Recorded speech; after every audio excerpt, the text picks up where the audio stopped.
What's going on, brothers? This is JTLive and welcome back to another episode of South Stand Stories. And how close can we get? Oh man, you couldn't have written it, could you? Oh wait, yes you could. What? Man United bribing every official under the sun?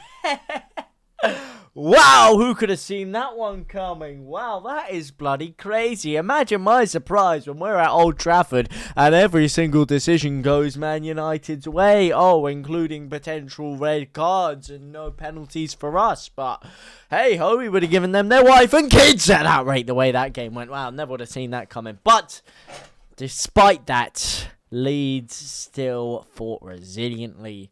And in certain portions of the game, especially the opening 15 minutes and probably the opening 10 minutes of the second half, really dominated quite a bit of the play today.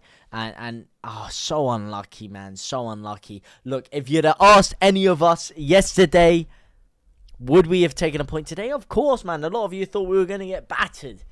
But the way the game went, the fact that we were 2-0 up, I know United dominated large portions of the game. They really started looking dangerous. And at the end there, we were actually quite happy to cling on for a point in the end. But it was just good. It was good, aside from the negative side, it was good to see Leeds play some exciting football, you know. Leeds finally looked up for it. They looked up for the fight. And it looks like there is still some piss in the vinegar of those Leeds United players. And it looks like we are going to potentially maybe have enough to survive this year, maybe push up a bit, you know, get a new manager in and see what we can do, because we've proved we've got a good crop of players there. They're not bad at all. Get a good manager in and we could seriously start to build something. Hopefully, fingers crossed, you know, McKennie came in. I thought he was decent in the game. He did annoy me a little bit. He kept doing these stupid fancy flicks and no-look passing. I mean, there was one time when Firpo had to pull the man down to get an expert yellow card, by the way. Beautiful tactical foul when he grabbed him behind. It was when McKennie did some stupid Ronaldo chop pass, completely gave it away. He was doing quite a lot of those fancy flicks without looking, trying to do the Hollywood pass. But aside from that, I thought he was good in the game. I thought he looked a lot more fit. People were questioning his fitness due to the fact that he apparently his body weight wasn't 100% right, what they saw in the Forest game. But today he was a lot more fit. He was moving around the pitch well, and he put a good shift in. There was a couple of great interceptions he put in there. I thought Adams next to him had a very good game as well. I thought he was imperative in our defensive work. And the thing that makes me annoyed and sad is that we actually defended really well for a lot of the game. I thought Voba was phenomenal in that game.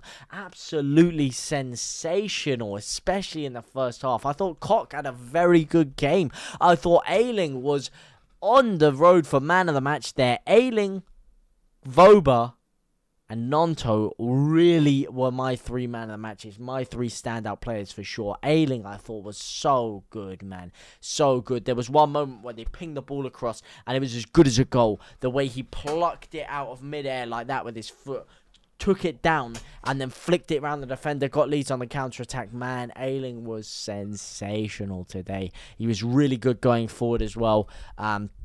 Unlucky he didn't get his goal, man. He got himself into that position where he struck it last time, where he scored the last goal against Man U. This time, he blazed it over the bar, but man, it would have been too good to be true, wouldn't it? Leeds winning that with an Ayling wonder goal. Firpo, when he came on, I thought he was phenomenal. Unfortunately, Struijk did get a concussion. I don't know if he's going to be all right to play in Sunday's game.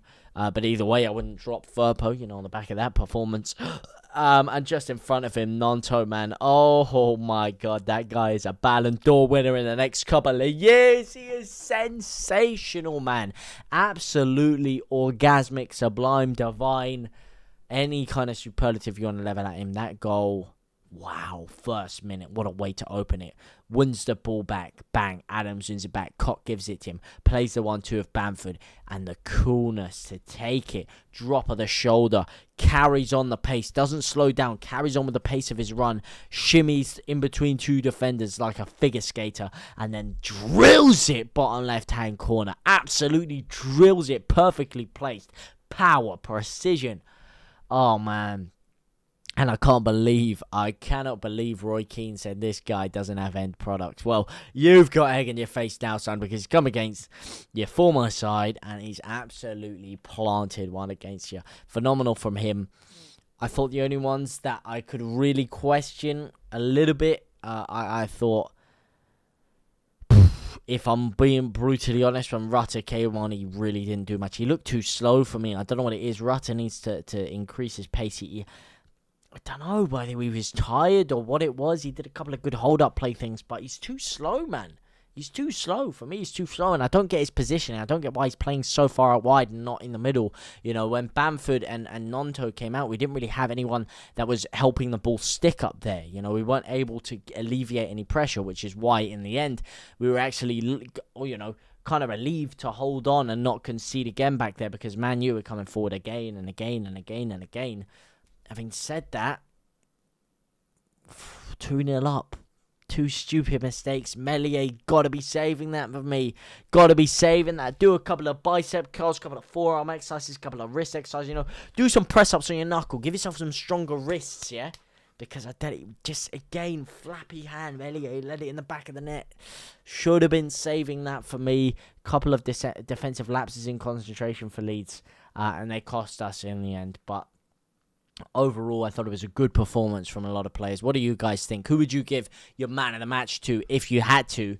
I've seen a lot of Vobers around Gnonto after his goal phenomenally. I can't believe I haven't seen that many people raving about Luke Ayling. For me, he was sensational, man. I thought Luke Ayling was sensational. But we look forward to another game against Man U. I would have really liked to win this. It would take so much pressure off the next game, because what are the odds of us putting in another great performance like that on Sunday again, against Man U again? It's going to be very hard. It's going to be very hard. We might have a different manager in that game. Or, maybe we'll get another Scoobs masterclass. Who knows? But I would like to go to that game, actually, at Ellen Road. Unfortunately, I couldn't get any tickets. If anyone is still watching at this point in the video, and even more rare than that, if you happen to have any spare tickets going, I would love to take my dad to the game. Unfortunately, I wasn't able to. So if anyone does have any spare tickets lying around that they need to flog off, or know anyone that does, I will pay ASAP, and I will pay decently well. I would love to take my dad to that game. So if that was at all possible, then give me a shout. You know where my DMs are, my Insta, my Twitter, everything. It is all down in the comment section down below. Preferably Insta, but Twitter works either. But yeah, no. That aside, gutting, but relieving at the same time. And at least we got to watch some exciting football, hey? Exciting football. Are you guys happy with that? Are you sad? Do you think that Scoob should carry on? Do you think we should get a new manager? What do you think, mate? What do you think? I for one, was impressed. Couple of moments that kind of, with some of the newer players, which I felt a bit tetchy. I was upset when Sinisostra came off. But Gnonto, man, wow, that guy's so resilient. The amount of times he gets fouled and gets knocked over and he still carries on to play is ridiculous. What a durable beast. That guy is the real deal. I really hope we can keep hold of him in the summer or just in general for a long time and build something with him, because that guy is amazing. Absolutely amazing, man. He was phenomenal. I thought Summerville, was good to see him. I didn't say he didn't get a goal. Obviously, he got the assist for the own goal from Varane. But, he's starting to build his game back up. He's not 100% there. He wasn't too involved, but at least he was starting to build something. But let me know what you guys thought about the game down in the comment section down below. Anyway, I, for one, thoroughly enjoyed it. It was an absolute rollercoaster of emotions. And we will be here Sunday to watch the return fixture. And I cannot wait for that. So, let me know what you guys thought down in the comment section down below. For now, guys, I will see you very soon. And for all my brothers.